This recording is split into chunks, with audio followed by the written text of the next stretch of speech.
దేవుని నామానికి మహిమ కలుగును గాక. పరిశుద్ధులందరికీ దేవుని నామం పేరట మీ అందరికీ నా శుభాభివందనాలు. ఈ దినము నీ సన్నిధిలో నేను అనే కార్యక్రమానికి మీ అందరికీ నా ఆహ్వానం తెలియపరుస్తూ ఉన్నాను. ఈ దినము దేవుడు మనకు అనుగ్రహించినటువంటి వాక్య ధ్యానాంశాన్ని ఇప్పుడు మనం ధ్యానించుకుందాము. కీర్తనల గ్రంథము 9వ అధ్యాయము 10వ వచనాన్ని ఇప్పుడు మనం ధ్యానించుకుందాం. యెహోవా నిన్ను ఆశ్రయించు వారిని నీవు విడిచిపెట్టువాడవు కావు, కావున నీ నామం ఎరిగిన వారు నిన్ను నమ్ముకొందురు. హల్లెలూయా. దేవుడి వాక్యం దీవించి ఆశీర్వదించునుగాక. ఇక్కడ రాయబడినటువంటి మాటను మనం చూస్తే 10వ వచనంలో యెహోవా నిన్ను ఆశ్రయించు వారిని నీవు విడిచిపెట్టువాడవు కావు. హల్లెలూయా. దేవుడి వాక్యం దీవించి ఆశీర్వదించునుగాక. యెహోవా నీ నామము ఎరిగిన వారు నిన్ను విడిచిపెట్టువారు కావు అని దేవుని యొక్క వాక్యం సెలవిస్తుందండి. అవును, ఆయన నామములో ఉన్న బలము, ఆయన నామము వలన మనకు కలుగు నీతి మనము తెలుసుకున్న వారమైతే, మనము దేవుని యొక్క శక్తిని బలాన్ని మరి ఎరిగిన వారమైతే మనము దేవుణ్ణి విడిచిపెట్టలేమండి. మనకున్న కష్టాలను బట్టో మనకున్న నష్టాలను బట్టో దేవుడిని విడిచిపెట్టుకున్న వారమైతే దేవుని యొక్క యథార్థతను, దేవుని యొక్క నీతిని మనము తెలుసుకున్న వారము కాదు అని అర్థం ఇక్కడ వస్తుంది. ఎందుకనంటే దేవుడు మహోన్నతుడు, దేవుడు యథార్థవంతుడు, దేవుడు తన్ను తాను బలిగా సమర్పించుకుని నా కొరకు నీ కొరకు మరి తన యొక్క సమస్తమును కూడా సర్వమును కూడా మన కొరకు దారబోసినటువంటి దేవుడు ఈరోజు మరణాన్ని గెలిచాడు నీ కొరకు నా కొరకు. ఎందుకంటే జీవమై ఉన్న దేవుడు మరణాన్ని ఇష్టపడ్డాడండి. ఎందుకంటే నిన్ను నన్ను విడిపించటానికి.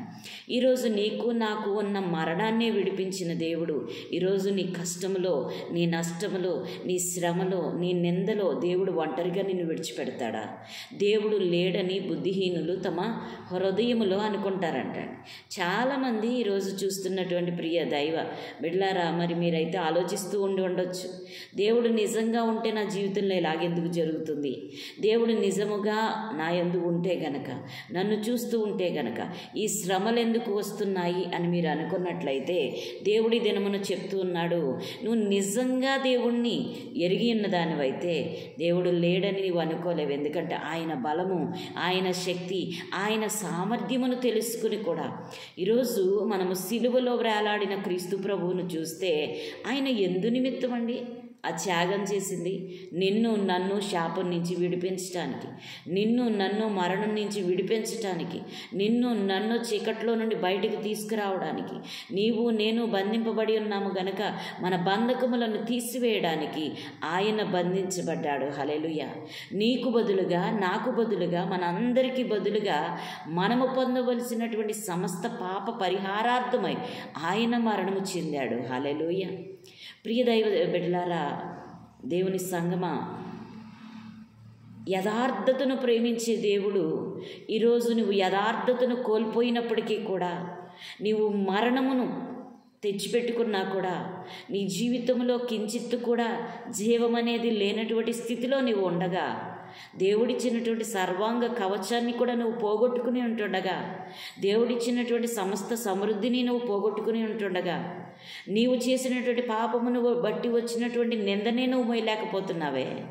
నీ నిమిత్తమై, నా నిమిత్తమై దేవుడు పొందినటువంటి నిందలు, అవమానాలు, శోధనలు, ఆయన ఎక్కినటువంటి శిలువ మరణము జ్ఞాపకం చేసుకుంటే దేవుడు ఎంత గొప్పవాడో నీకు తెలుసుండాలి. ఈ పాటికి దేవుని యొక్క యథార్థత ఏంటో, దేవుడు మనల్ని ఎంతగా ప్రేమిస్తున్నాడో నీవు నిజముగా చూసిన దానివైతే దేవుణ్ణి అలాగని మనం అనుకోలేమండి. హల్లెలూయా.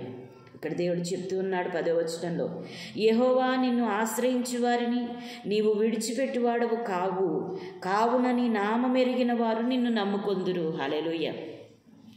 ఈరోజు దేవుడు మనకు ఒక మాటని మరి తెలియపరచాలని ఆశపడుతున్నాడు. నిజముగా దేవుని నామములో ఉన్న శక్తిని నువ్వు చూడగలిగినట్లయితే దేవుణ్ణి విడిచిపెట్టేవాడవుగా నువ్వు ఇక ఉండవు. దేవుణ్ణి ఆధారం చేసుకుని బ్రతికే స్థితిలోనికి నువ్వు వస్తావు. దేవుని మీద ఆధారపడతావు, సంపూర్ణ సంతోషాన్ని పొందుకుంటావు. నీకున్నటువంటి వ్యాధైనా, నీకున్నటువంటి బాధైనా, నీకున్నటువంటి లేమైనా, నీకున్నటువంటి అప్పైనా, శోధనైనా జయించే శక్తి యేసు నామములో మాత్రమే ఉంది. దాని నుంచి విడుదల పొందే శక్తి యేసుక్రీస్తు రక్తము ద్వారా మనకు అందుతుంది.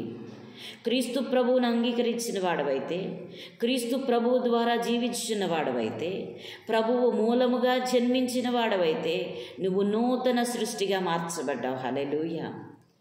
నువ్వు దేవుని యొక్క శక్తి ద్వారా పిలువబడ్డావు. దేవుని యొక్క మాట కొరకు నిలబడేవాడిగా, దేవుణ్ణి కనబరిచేవాడిగా, దేవుని యొక్క యథార్థతను బయలుపరిచేవాడిగా, నీ జీవితము ద్వారా దేవునికి మహిమ తెచ్చే బిడ్డగా నీవు నేను ఉండేటట్లుగా దేవుడు మనల్ని చేయబోతూ ఉన్నాడు. హల్లెలూయా. నువ్వు నిజముగా దేవుణ్ణి ప్రేమించిన వాడవైతే, నువ్వు నిజముగా దేవుని యథార్థతను చూసిన వాడవైతే, నువ్వు నిజముగా క్రీస్తు ప్రభు యొక్క త్యాగమును తెలుసుకున్న వాడవైతే, మరణాన్ని నీ జీవితం నుండి కొట్టివేసిన దేవుడు నీ జీవితంలో నువ్వు పోరాడుతున్న శ్రమ నుంచి దేవుడు విడిపించలేడా? ఎందుకు భయపడుతున్నావు? ఎందుకు శ్రమ పడుతున్నావు? ఎందుకు వేదన పడుతున్నావు? దేవుని మీద ఆధారపడు, దేవుని యందు నమ్మకం ఉంచు. ఆయన యందు నమ్మిక ఉంచి ఎవ్వరు కూడా నష్టపోలేదండి. ఆయన యందు నమ్మకం ఉంచిన వారు ఎక్కడా కూడా మనము నష్టపోయినట్లుగా చూడడం లేదు. ఈరోజు నీ జీవితంలో దేవుడు గొప్ప కార్యం చేస్తాడు. ప్రియ సహోదరి, సహోదరుడా, నీ జీవితంలో కార్యం చేయుటకు దేవుడు సిద్ధ మనసు కలిగి ఉన్నాడు. ఆయన మీద ఆనుకో, ఆయన మీద నమ్మకం ఉంచు, ఆయన యందు విశ్వాసం ఉంచి ఎవ్వరు కూడా సిగ్గునందలేదండి. హల్లెలూయా, హల్లెలూయా. కాబట్టి ఈ దినమున మీరు ఏ పరిస్థితులు గుండా వెళుతున్నా ఆయన మీద ఆధారపడడం నేర్చుకోండి, ఆయన మీద ఆనుకోవడం నేర్చుకోండి, ఆయన యందు భయభక్తులు కలిగి జీవించడం నేర్చుకోండి. ఈ దినమునే దేవుడు మీ జీవితంలో ప్రాబ్లం నుంచి దేవుడు తప్పించబోతున్నాడు. నీ జీవితంలో నీ మీద ఉన్నటువంటి ఎట్టి విధమైనటువంటి సమస్య అయినా కూడా ఈ దినము దేవుడు దాన్ని తీసివేయబోతున్నాడు. హల్లెలూయా. నీ జీవితంలో దేవుడు గొప్ప కార్యం చేయబోతున్నాడు. హల్లెలూయా. ఎలాంటి సమస్య అయినా, ఎలాంటి నిందైనా, ఎలాంటి పరిష్కారం లేని సమస్య అయినా కూడా దేవుడి దినమున నీ జీవితంలో నుండి దాన్ని తీసివేయబోతున్నాడు. పరిష్కారం యేసే. హల్లెలూయా. కాబట్టి ప్రియ సహోదరి, సహోదరులారా, ప్రతి ఒక్కరు కూడా నిబ్బరము కలిగి దేవుని స్తుతించడం నేర్చుకుందాం. ధైర్యముగా ఉందాము. దేవుని యందు విశ్వాసం ఉంచిన వాడు ఎన్నడూ కలవరపడడండి. కాబట్టి ప్రతి ఒక్కరూ తలలు వంచుకుందాం, ప్రార్థించుకుందాం. హల్లెలూయా. మహాపరిశుద్ధుడా, మహాగణుడా, సర్వోన్నతుడా, మహిమోన్నతుడా, సర్వకృపానిధివైనటువంటి మా గొప్ప తండ్రి, ఈ దినమున మీరు ఇచ్చినటువంటి వాక్య భాగము ద్వారా అయ్యా చూస్తున్న ప్రతి బిడ్డ ధైర్యము పొందుకుని ప్రభా, విడుదల పొందుకున్నట్లుగా ప్రభా ఆమెను తండ్రి రిసీవ్ చేసుకోవడానికి సహాయం చేయండి. అయ్యా ఈ దినమును మీరు చెప్పినటువంటి వాక్యము వారి జీవితంలో నెమ్మది, సమాధానమును ప్రభా తండ్రి నాయన తీసుకుని వచ్చును గాక. అయ్యా మా జీవితాల్లో ఉన్నటువంటి ప్రతి సమస్య కొట్టివేయబడును గాక. మాకున్న ఎదురుగా ఉన్నటువంటి సాతాను శోధనలన్నీ కూడా ప్రభా తండ్రి నాయన యేసు నామములో లయమైపోవును గాక అని ప్రకటిస్తూ, అయ్యా సూర్య చంద్రులైనా గతించిపోతారు కానీ ఈ మాట గతింపదు ప్రభా. అయ్యా ఎవరి శ్రమలో ఉన్నారు, ఎవరి ఇక్కట్లో ఉన్నారు, ఎవరి ఇబ్బందుల్లో ఉన్నారు, ఎవరు ఏ పరిస్థితులు గుండా వెళుతున్నారు, యేసు నామములో విడుదల కలుగునుగా కానీ ప్రకటిస్తూ యేసుక్రీస్తు పరిశుద్ధ నామములో అడిగి వేడి పొంది ఉన్నాము తండ్రి. Amen, amen, amen. Praise the Lord. దేవునికి స్తోత్రం.